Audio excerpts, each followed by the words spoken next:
this is Munson Steed, and welcome to CEO to CEO. I am so proud of this one brother. There are moments in time where you become CEOs of powerful companies, and that has a true meaning to a powerful gentleman, Christopher Womack. Welcome to CEO to CEO. Thank you very much. Appreciate the opportunity to spend some time with you. Well, thank you so much. When it comes to spending time, there are moments in our lives where we spend time at places or introduced to institutions who have moments that they actually last till now. One place, INROADS. What has INROADS come to mean for you? INROADS is about hope and opportunity, preparation, building and working well with others. I found myself becoming affiliated with INROADS back in the 90s and had never heard of them before. But I was in Birmingham, Alabama, and they decided they wanted to establish an affiliation in Birmingham. And so working with them, getting to know INROADS, kind of the philosophy, the approach, the concept, what they do with interns and their partnerships with various companies was so impressive and so thoughtful and so powerful. It was something that I was incredibly impressed with then and continue to be impressed with INROADS to this day. What are two of the impacts that it has had, not only what impressed you, but just principles that you learned that you've kept with you along the way? Well, I mean, it was the students who participated in the program. I mean, the work they did with the companies as a part of the internship, but the work that INROADS did with them in terms of the Saturday sessions and all the other work to make sure that the students were prepared to be successful in those internships, but understanding the nature, the makeup of companies and corporate institutions and what success looked like and how to behave, how to dress, how to perform, how to ask questions, how to work with others. Just the whole comprehensive focus they put on that entire experience. But then just the long-term commitment. Once you're a part of INROADS, you're always a part of INROADS, and them not ever letting you get too far away from INROADS and that association and that network that is so caring and so nurturing and so encouraging and supportive is something that clearly makes a lifelong difference in individuals' lives and in individual careers. You know, as a CEO, and congratulations, what have you found that kind of is one of those whispered things that you can still hear and that you're now sharing in the other interns that come through, that you're sharing vision and hope with them?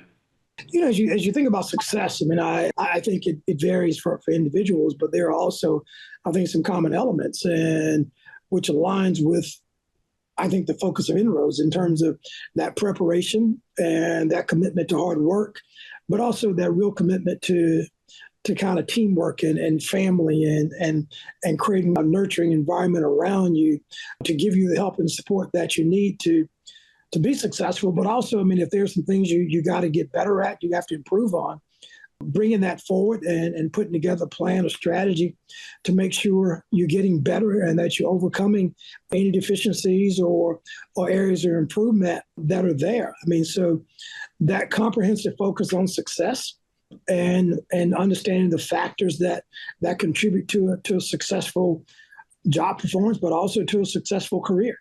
When you think about future proofing for all those young executives that hope to themselves be CEOs, what do you think are the key ingredients to being able to future proof yourself? Well, it's about unleashing your potential, understanding your potential and not being limited. But yeah, putting in the hard work, being a good teammate, continuing to be a student of the business, a student of the economy, the student of the markets and what's happening around you, and understanding that, and having something I call this relentless curiosity about looking around corners and anticipating what's coming in front of you and being prepared for that and seizing those opportunities that may be presented. I mean, I think a good collection of a lot of those things, I think, are factors that contribute to successful careers.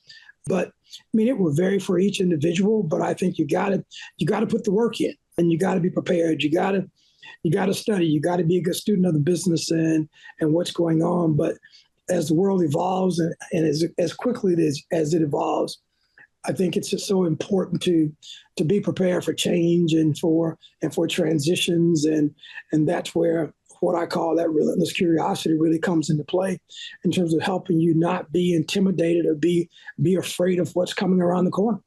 And I love that corner philosophy.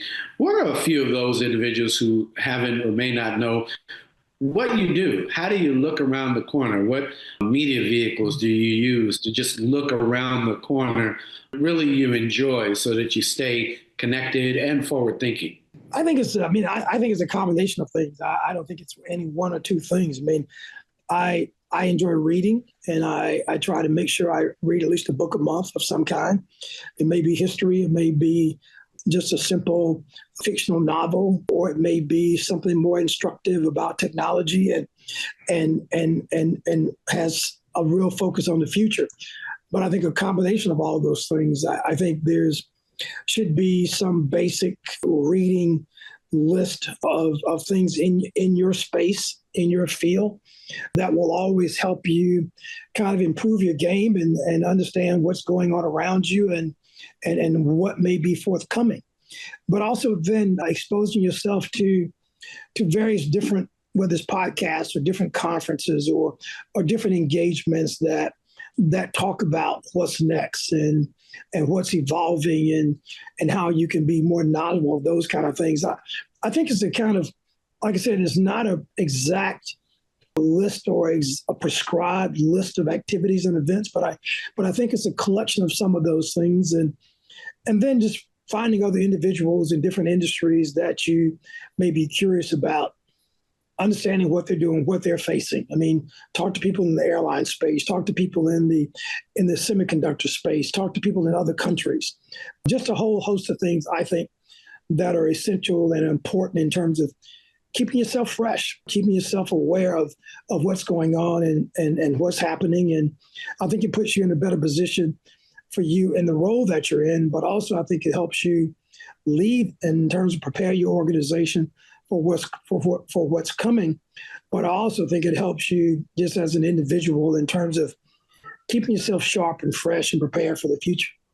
You know, when you think about energy and engineering, if you're going to give a speech and you're going to talk about energy and engineering the future, what would be the title of that speech be? And what would be the three things you would challenge young people to do?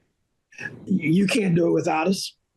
I mean, energy is such an essential part of our economy. I mean, we're the first 3, 4, 5% of the economy, but we fuel the other 95%. And so you can't do it without us. The other thing is understanding the evolution of technology and how energy was made and power was produced, say 100 years ago versus how it's being done today. And knowing that it's going to continue to evolve. There's going to continue to be new technologies that will come about in terms of how we power the future, how we support this economy, how we protect the national security of this country. I think it's such an intriguing industry. It's a lot of times I think it has been taken for granted. I mean, when you walk into your house and you flip the switch and you turn the lights on, you assume it's going to be there. But I think when you look at and see conditions like in Puerto Rico or just the past couple of days in Spain and Portugal, where the grid went dark, you realize the importance of it. And when you look at the advancements that are taking place in our economy and technology, how it's advancing, but you recognize that those things can't happen without power. You recognize the essentiality of this business and how critical it is to our economy, to our country, and to the world. So it's something that I'm so thrilled to be a part of, and I get excited about it when I talk about it. I see that you do. For all those individuals, if you were going to talk about how to get ready for what we're calling the future, is there anything that you would say about change? How important is it to be open to it? Well, it's a given. Change is going to happen. I mean, if we're not changing, we're standing still, and we're standing still, we're losing ground. I mean, so prepare for it, recognize that it is part of our reality, And we have to make sure that we're prepared and equipped to accept change, understand change, manage change, lead through change, but understand that change is a part of our life, part of this world, and we have to embrace it and take full advantage of opportunities to change, because it gives you the opportunity to also be better, because we as individuals can't remain complacent and standing still, standing in the same place. We must always find ways to make ourselves better. So embracing change and finding things we can improve on, finding parts of our lives, parts of our learning, parts of our brain that we need to strengthen and have it perform a little bit differently. Let's figure out how to do that. It's beautiful. You're in a huge industry that is truly, I don't think AI could do without energy. The two are obviously intertwined. Did you ever imagine the things that are getting ready to be possible thanks to energy and technology forging a new future? Did you see video by text or any of these things? Did you imagine them? And what's it like to really know that you're powering the vision of many engineers and dreamers of the future? No, it's exciting. I mean, we've always talked about powering the future and building the future of energy. We've always recognized the importance of it and the role that it plays. I mean, did we see kind of this demand that is here, that is in front of us? No, I mean, this industry, since the advent of air conditioners and heat pumps, we've been pretty flat for a long time in terms of growth. But when we see double-digit growth in the future and the role that technology plays, the role that generative AI, artificial intelligence plays, autonomous vehicles, just robots and all the things that are in our future, electric vehicles, just so many things that are being powered by energy and by the work that we do. It's exciting to know that we're really making a difference. And I think in all of our lives, as we think about what we do and what we want to accomplish, we want to have a good job, we want to have a good family, we want to be a good community citizen and do all the right things and continue to express our faith and build on our faith. But we also, at the end, we want to make a difference. And so I think we find ways in a lot of different ways to do that. But I think we want to, as one of my friends say, not just make a living, we want to make a difference. And so that's the opportunity that I think is so exciting for us.